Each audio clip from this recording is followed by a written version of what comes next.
আসসালামু আলাইকুম। আমি একটা ডিম নিছি, এখানে দেশি মুরগির ডিম। এই ডিমটা পরীক্ষা করব যে এই ডিমটা তাতে দিলে ফুটবে কি ফুটবে না। তো চলুন দেখা যাক। আমি পরীক্ষা করার জন্য একটা লাইট নিছি, লাইটের উপর হাত রেখে ডিমটা বসাবো। ওপর দিকে কর, দেখতে পাচ্ছি এই ডিমটা ফুটবে। এই যে এটা ফুটবে, এই ডিমটাও ফুটবে, তাই না? আমি লড়াও না।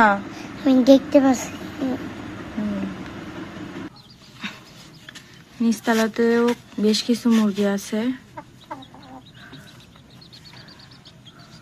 চলো পরীক্ষা করি।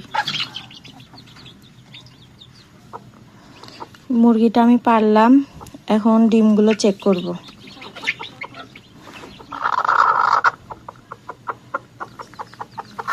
মাশাআল্লাহ,